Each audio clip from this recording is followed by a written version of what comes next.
Y por supuesto, seamos bien claros, y en Bolivia hay que hablar con la cosa clara, con las palabras contundentes como deben de ser, y revelando la situación como debe de ser. Eso es parte de la inversión pública, eso es parte de grandes negocios también, porque seamos claros. Y hoy en día es 80% gasto corriente y solo 20% inversión pública, cuando en realidad hubiese sido bueno que no hagas absolutamente nada. Porque el problema que tenemos es por todas las cosas que has hecho, porque las has hecho mal. Llegado a un punto de que es mejor que el gobierno no haga nada, querido Nicolás. De verdad no haga nada. El presidente reconoce que sí hubo ese esplendor y no se cuidó, dice la nacionalización. Y yo me pregunto, ¿y dónde estaba él? ¿Dónde ha estado todos estos años? Si él era el ministro, cabeza del gabinete económico. Entonces eso nos demuestra la forma, ¿no es cierto?, tan ineficiente entonces como se manejaba el gobierno, donde un ministro no se enteraba lo que pasaba.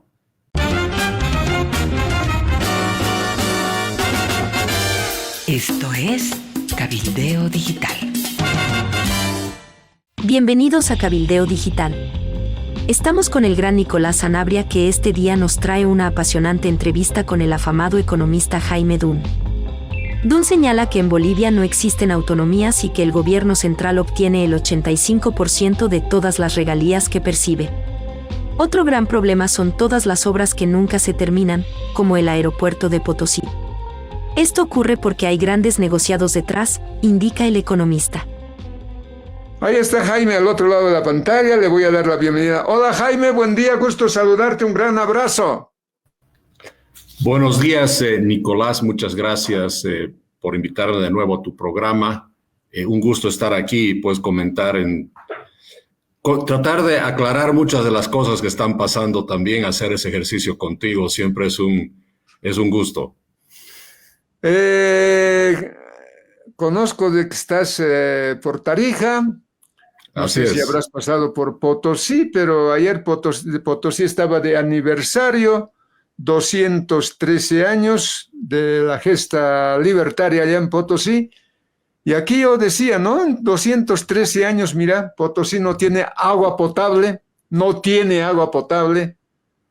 ¿no? Y si tiene es agua racionada. Y estuve leyendo un artículo, dice que les van a dar agua de pozo a la gente que vive por las laderas. Y hay un aeropuerto, a los dos temas que se ha referido el presidente durante su visita, un aeropuerto que empezó su construcción en el 2018, estamos a 2024, siguen trabajando, deben trabajar un día no trabajan, pero así está ese departamento que dio tanta plata al país. Jaime, a ver, un comentario cortito antes de entrar a los otros temas. Bueno, en primer lugar, aprovecho para, aunque sea un poco tarde, felicitar a todos los compatriotas y potosinos por su aniversario. Y claramente, ¿no? Como cualquier región del país, cada aniversario no hay nada que realmente festejar, ¿no?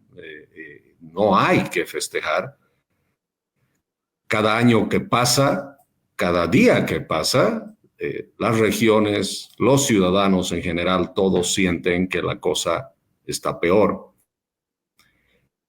Que un tema de un aeropuerto, sea lo que fuese, al final de cuentas, inversión pública no se haga, pues no debe de sorprendernos, ¿no? Porque eso está a cargo de entidades estatales, de un gobierno centralista que se lleva el 85% de todos los recursos de las regiones. Aquí no existe autonomías, no existe ningún respeto por los anhelos ni por la visión de desarrollo que tiene cada región. ¿Quién sabe mejor qué necesita Potosí? Los potosinos. Pero tienen que hacer su lista, ¿no es cierto?, de todo lo que ven necesario, presentarle al gobierno. Y 10 años después el gobierno les dice, sí, parece que vamos a ver algo al respecto, ¿no es cierto? Estamos muy mal, querido Nicolás, una pena, ¿no? producto de este Una sector. pena porque yo decía en mis, No, ¿cuántos años? 18, 19, 20, 21, 22, 23, 24, 6 años de construcción, siguen construyendo ese aeropuerto. Yo decía, y el aeropuerto de Chimoré se construyó en 2 patadas, ¿no? Cuando todos pensaban que ese aeropuerto iba a servir para vuelos internacionales, quién sé yo, para un poco ir balanceando lo que es el aeropuerto internacional de Virubiru con Cochabamba, pero mira, no sirvió para nada para vuelos internacionales ni nacionales, ¿no? sí, una pena. Una pena, y al ritmo que se construyen los aeropuertos en Bolivia, cuando termine un próximo aeropuerto grande, los aviones ya no van a necesitar aeropuertos, seguramente van a volar de diferente manera, ya van a ser drones, ¿no? O sea, estamos muy atrasados en absolutamente todo, más aún cuando ves en otros países del mundo carreteras enteras que se construyen en 48 horas, ¿no es cierto? Sí, Túneles que se sí, hacen en sí. una semana. Yo estuve recientemente por los Estados Unidos y vi cómo se asfaltaba un tramo de 20 kilómetros en un día, ¿no? Increíble, ¿no? Obviamente una cantidad impresionante de tecnología, máquinas, helicópteros, tractores, y sin interrumpir el tráfico, fíjate, hacían eso. ¿Ah? Con horarios especiales, la gente muy ordenada y todo se puede hacer. Bueno, no te olvides también que lamentablemente vivimos en un país donde esos 6 años seguramente de tramitología del aeropuerto no se hace, primero porque se prometen cosas que nunca se cumplen, no se tienen los recursos y por supuesto, seamos bien claros, y en Bolivia hay que hablar con la cosa clara, con las palabras contundentes como deben de ser y revelando la situación como debe de ser. Eso es parte de la inversión pública, eso es parte de grandes negocios también, ¿ah? Porque seamos claros, a veces una obra se atrasa 1 año, 2 años, porque en 1 año, 2 años no se ponen de acuerdo, ¿no es cierto?, sobre el precio, sobre la licitación y cuánto se va a llevar cada uno. Seamos bien claros, por cada dólar que tenemos o boliviano de inversión pública, hay nomás un 10-20% que se va entre ineficiencia y corrupción. Y esa es gran parte del problema también. Es crucial que un gobierno invierta para fomentar el desarrollo económico y social. Las inversiones en infraestructuras como carreteras, escuelas y hospitales mejoran la calidad de vida y crean empleos. Jaime Dunn señala que el gobierno masista gasta el 80% del presupuesto en pagar sueldos a sus empleados. El drama es que en el país no hay grandes obras ni con plata, ni cuando tenemos plata, ni cuando no tenemos plata. Lo paradójico es que cuando tenemos plata tendríamos que aprovechar al 100%, ¿no? Y bueno, y no solamente se trata de grandes obras, tiene que ser de grandes obras que ayuden y beneficien a la sociedad, ¿no es cierto? Y tienen que ser obras que ayuden al sector privado a producir más. Por ejemplo, una carretera me ayuda a sacar mis productos y llegar más rápido a destino. Pero cuando me haces mega obras de estadios de 30,000 personas en comunidades que solo tienen 10,000 habitantes, algo está mal. Algo está mal. O hacen carreteras asfaltadas donde pasa un automóvil cada 2 días, ¿no es cierto? No tiene sentido. Fíjate, una de las cosas más complejas que ha cambiado, que la gente no habla mucho de esto, Nicolás, pero hay que hablar claramente. Antes del año 2006, por ley en Bolivia, la inversión pública y el gasto operativo, gasto corriente que se llama de las entidades públicas, se dividía en 2 partes. 80% tenía que ser siempre inversión y solo 20% tenía que ir a gasto corriente, sueldos y salarios. 80-20. Y las normas eran tan duras que si un funcionario público, llámese alcalde, prefecto en esas épocas o gobernador, ¿no es cierto?, no respetaba el 80-20, era un delito. Era un delito. Hoy en día, Desde el 2006 se ha ido cambiando con varias normas esa relación 80-20. Y la última vez yo escribí un paper, un ensayo que se publicó en varios libros, que se llama Modelo Económico Social Comunitario Productivo, diagnóstico de un modelo acabado. Y ahí tengo todo un capítulo explicando la inversión pública, y ahí me he dado cuenta y he descubierto algo, y lo revelo ahí en ese ensayo, que la figura del 80% de inversión pública y 20% gasto corriente se ha ido todos los años dando la vuelta, y hoy en día es 80% gasto corriente y solo 20% inversión pública. Es decir, tú tienes alcaldías donde es 100% gasto corriente. Ya ni siquiera hay inversión. Entonces estamos muy mal. No solo que el 85% de los recursos se los lleva el gobierno central, sino que aparte de eso, de los pocos recursos que llegan a las instituciones y de los pocos recursos que el gobierno da para la inversión, al final de cuentas se va 80% en gastos corrientes, sueldos y salarios, y muy poco a la inversión. Esa es la realidad, estimado Nicolás.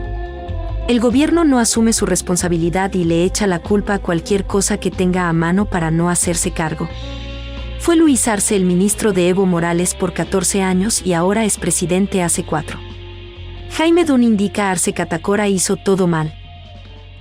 Bueno, primero empezar diciendo de que de alguna manera estos bloqueos de Evo Morales, más allá de su inmoralidad y bloqueos por la impunidad que nunca hemos tenido en la historia de Bolivia, que se bloquee por impunidad, ¿no es cierto? Y por querer ser candidato y que se lo habilite, esa ha sido la razón del bloqueo. Más allá de ese hecho que es una vergüenza internacional, por el otro lado, le ha caído de alguna manera bien al gobierno esos bloqueos, porque le ha ayudado a generar excusas por los próximos 90 días. Ahora, todo es culpa del bloqueo. Evidentemente, es cierto, Nicolás, que los bloqueos afectan, ¿no? Profundizan la crisis, sí. Pero, ojo, que la crisis, con bloqueo o sin bloqueo, igual se iba a dar. Igual se estaría desarrollando. Entonces, la falta de combustibles ya venía de antes. El déficit fiscal venía de antes.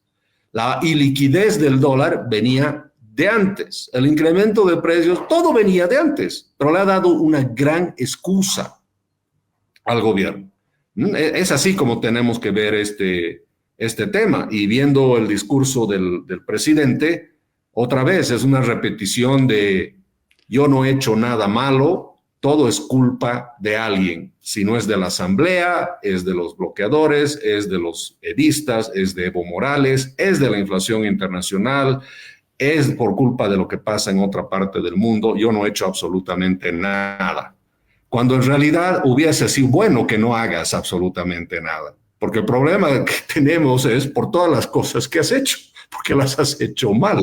Llegado a un punto de que es mejor que el gobierno no haga nada, querido Nicolás. De verdad no haga nada. Claro, porque si antes negaban todo lo que se venía avecinando y todo lo que ustedes, los analistas, iban advirtiendo, y el gobierno nunca las aceptó, sino que las fue rechazando, ninguneando, y llegó todo lo que ustedes habían anticipado. Ahora llega y le echa la culpa a los conflictos, ¿no? Y debe haber gente que le cree, ¿no? Debe haber gente que le cree y debe decir, si los conflictos así deben ser por los bloqueos, qué sé yo, y cuando la cosa, como tú dices, ya no es con los bloqueos, sino que ya se había desatado este conflicto, la escasez de dólares, las reservas internacionales, la falta de combustibles, en fin, todo eso ya se vino lentamente y estamos ahora viviendo esa etapa, querido Jaime. Así es. Simplemente poner en manifiesto lo que ya sabíamos. Sin embargo, el discurso del presidente nos deja más preocupados, ¿no? Primero, el presidente, bueno, si hay una cosa buena es que reconoció que, como dice en sus propias palabras, Bolivia vivió, dice, una época de esplendor hasta el 2014 en los hidrocarburos. Sí, el esplendor de ese acto violento que ha sido la nacionalización, quitar propiedad privada. Es como asaltar un banco, obviamente. Vas a vivir bien por unos cuantos años con esa plata, pero después, ¿de dónde vas a sacar cuando se acabe? ¿No es cierto? Entonces, el presidente reconoce que sí hubo ese esplendor y no se cuidó, dice, la nacionalización. Y yo me pregunto, ¿y dónde estaba él? ¿Dónde ha estado todos estos años? Si él era el ministro, cabeza del gabinete económico. Entonces, eso nos demuestra la forma, ¿no es cierto?, tan ineficiente entonces como se manejaba el gobierno, donde un ministro no se enteraba lo que pasaba. O era el doble de Arce, no sé, pero parece que no es el mismo, ¿no es cierto? Le echa la culpa a ese gobierno de Evo, en otras palabras, le echa la culpa a ese ministro, se echa la culpa a sí mismo, pues al final te ha revelado que hoy en día se están explorando en 7 de los 9 departamentos y de que 21 pozos exploratorios, solo 12 han encontrado algo, ¿no? O sea, una tasa del 50% y el otro 50% de fracasos, ¿cuántos millones de dólares ha significado? Nos habla que está industrializando por todo el país. Sí, pero ¿está industrializando qué? Convirtiendo la papa en papa frita, ¿no? Eso es lo que llama industrialización el presidente, ¿no? Cortar la chirimoya por el medio, eso había sido industrialización, ¿no es cierto? Y no solo que es una actividad que no tiene nada de industrialización, ¿no es cierto?, sino que está haciendo competencia al sector privado, porque el sector privado hace papa frita hace mucho tiempo, ¿no es cierto?, y corta la chirimoya también por la mitad hace muchísimo tiempo. Entonces, eso no solo que no es industrialización, sino que hace competencia. Y hay un tema, Nicolás, de lo que ha dicho el presidente que me ha preocupado un montón. Ha dicho ya por fin algo que ha dicho algo más preciso, ¿no?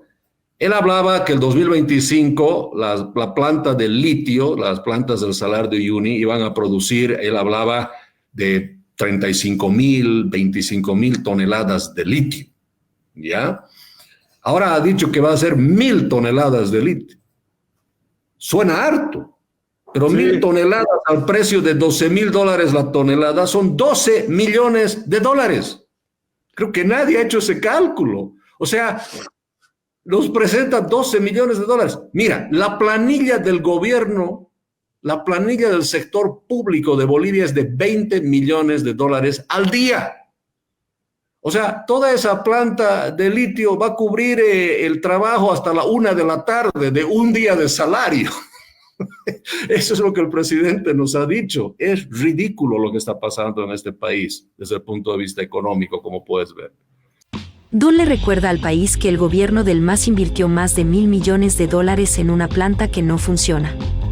La situación del país es tremendamente fuerte. El país es hostil con la inversión extranjera y en estos momentos estamos cosechando los frutos de 18 años de socialismo masista. No tiene ningún sentido las magnitudes, las inversiones que hacen. Y debo recalcar y recordar a los ciudadanos bolivianos que se han invertido más de $1,000 millones tratando de explotar el litio y de generar litio, carbonato de litio, hidróxido de litio y litio grado batería. $1,000 millones. ¿Y qué? Y me imagino que cuando exportemos los $24 millones, el gobierno va a salir diciendo que ha hecho la gran inversión, ¿no es cierto? El gran logro. Por eso estas cosas tienen que manejarse mucho con sentido común, y el sentido común viene acompañado de una presencia fuerte del sector privado. Ningún inversionista privado en el mundo te invierte $1,000 millones para sacar $24 millones. Solo el Estado hace eso. Solo un gobierno hace eso.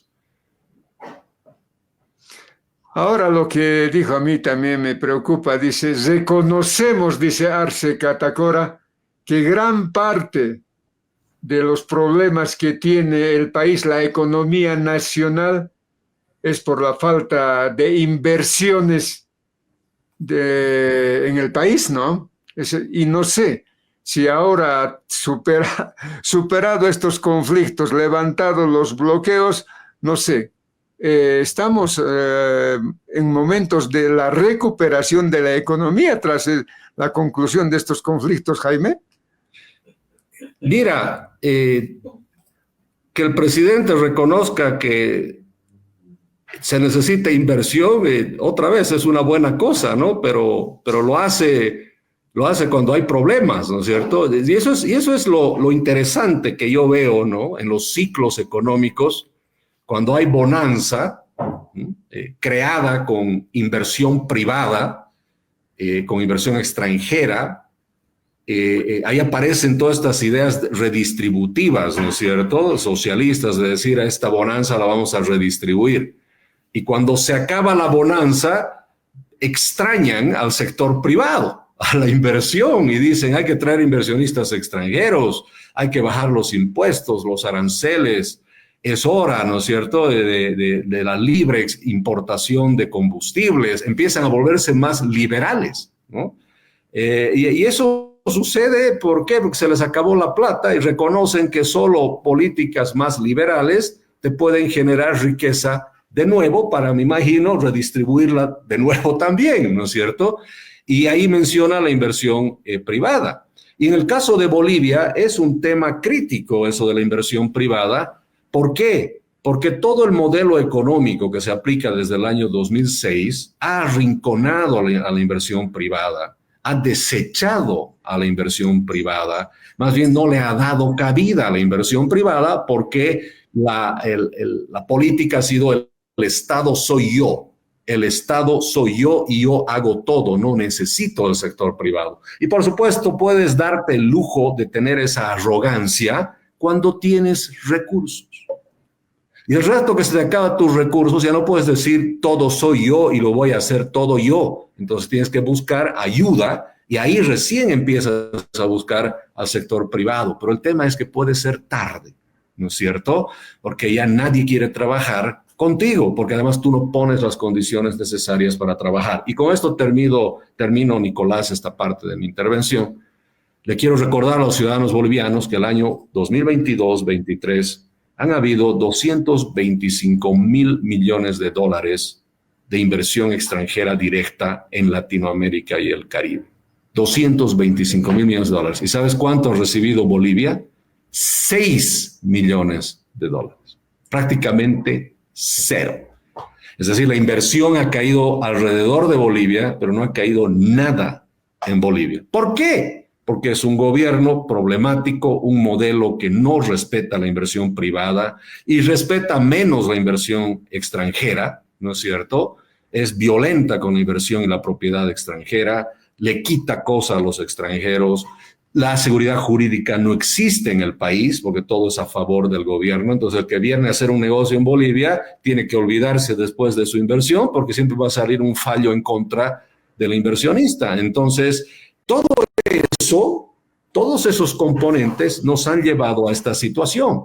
No hay dólares, no hay combustible, los precios suben, no hay inversión privada suficiente. Los inversionistas privados bolivianos prefieren irse a otro país. Casi 30 emprendimientos se van al día al Paraguay, ¿no es cierto?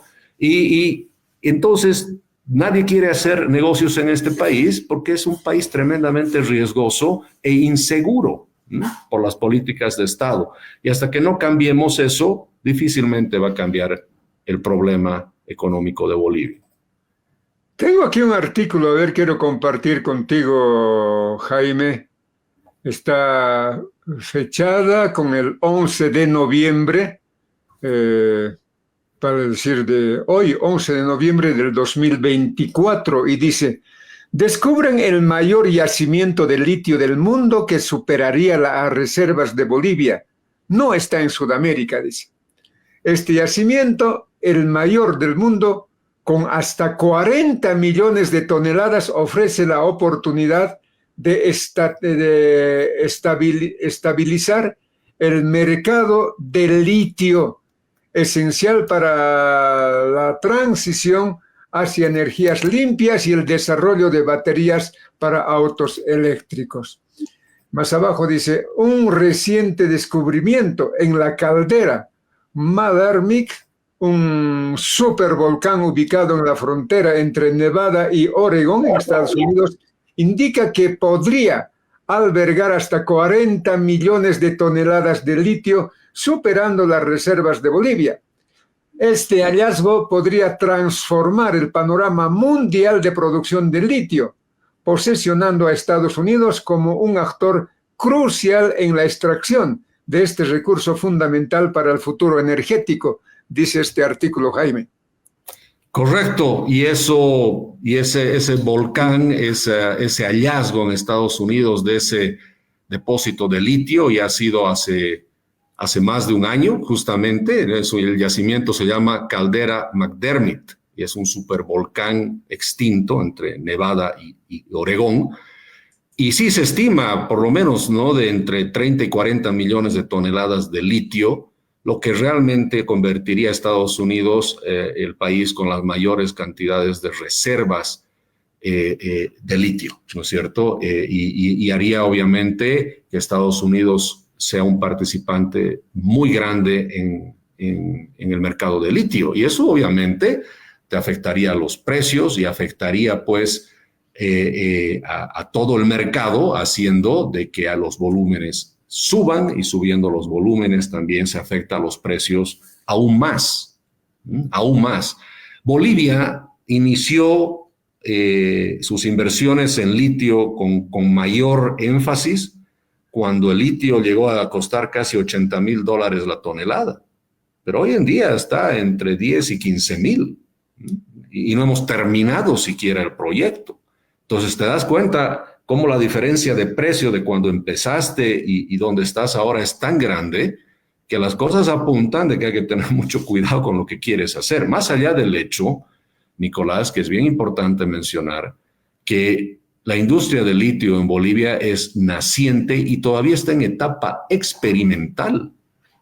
O sea, la extracción directa del litio, con estos contratos que se han firmado, que son totalmente oscuros, no se los conoce, es para experimentar con el litio boliviano, a ver si se puede sacar algo que valga la pena, ¿no? Y hasta ahora se ha fracasado. Las piscinas de litio, sobre el tema de las piscinas de litio, tienes responsabilidades civiles por millones de dólares, tienes hasta un suicidio de por medio, ¿no es cierto?, de un exgerente de IEBL, cuando se revela todo el fracaso que ha habido detrás de todo eso. Tienes gente procesada por varios millones de dólares por el fracaso que ha sido, y como te decía, $1,000 millones invertidos y no ha pasado nada. Y justamente en Evo Morales, ya del 2011, 2010, 2009 creo que era, ya hablaba que el 2014 la industria del litio de Bolivia iba a estar como la más grande del mundo. Han pasado 10 años. Es como el tema del aeropuerto de Potosí. Se dijo algo, no se cumple, seguimos gastando plata y no se avanza. Y otra cosa también importante, Nicolás, que tenemos que entender, la industria del litio en el mundo, y es una industria relativamente antigua, ¿no? Para nosotros es algo muy moderno y muy novedoso, pero el ciclo del litio tiene casi 30 años. Por eso Argentina y Chile están muy adelante de Bolivia o Australia, porque ellos han empezado hace 20, 25 años a trabajar sobre el litio. Nosotros recién estamos entrando. Cuando el gobierno de Paz Zamora en los 90s vino una empresa, ¿no es cierto?, a tratar de desarrollar el litio. La Lithium Corporation, ¿no? La LITCO, los hemos sacado a patadas. Y ellos se han ido al salar del hombre muerto en la Argentina y son los grandes desarrolladores del litio allá en la Argentina. Hemos perdido esa gran oportunidad por falta de visión y por pensar como bolivianos que cualquier extranjero que viene siempre nos quiere robar, cuando lo que quiere hacer es invertir, y obviamente tiene que ser una inversión con términos razonables y dentro del marco de una seguridad jurídica y pagando los impuestos y regalías que se tengan que pagar de manera razonable, porque si no ellos se cambian de país. Bolivia no es el único país en el mundo. Ahora, cualquiera que quiera invertir pues en Bolivia va a ver mejor invertir en Estados Unidos, porque allá hay seguridad jurídica y allá no va a haber burocracia y no vas a tener los temas de corrupción como tienes aquí. Al menos, obviamente, que vengan empresas de capitales corrosivos, ¿no es cierto? Y lo más probable es que se originen de países oscuros también, ¿no es cierto? Y por eso tenemos contratos con empresas rusas y chinas que no sabemos exactamente de dónde provienen esos fondos, ¿no es cierto? Entonces hay que tener mucho cuidado con eso. Y con eso termino esta parte. Hoy en el día en el mundo se está abandonando el litio, ya se está hablando de baterías de hidrógeno verde. Se está hablando de otro tipo de tecnologías y nosotros venimos con 20, 30 años de atraso con esto, ¿no es cierto? Entonces, evidentemente, ahora es más desafiante el negocio del litio porque las condiciones han cambiado, hay competencia para el litio y no estoy diciendo que no sirva para nada, me imagino que muchas cosas se van a poder hacer todavía, pero el desafío es más grande y lo preocupante es que eso queda en manos de ineptos. Por más de 15 años no han hecho absolutamente nada y todavía hay que apostar a que ellos van a encontrar la solución. Eso es lo preocupante, estimado Nicolás. La población fue engañada por el jefe cocalero y por su cajero. 18 años después estamos prácticamente en la ruina. El futuro de la nación solo depende de sus habitantes y de nuevos gobernantes que puedan cambiar el rumbo del país, así como lo pudo hacer El Salvador y Argentina. Quédate en Cabildeo Digital para encontrar la respuesta a nuestro futuro. Buscamos las últimas noticias y las más importantes para que tú siempre estés informado.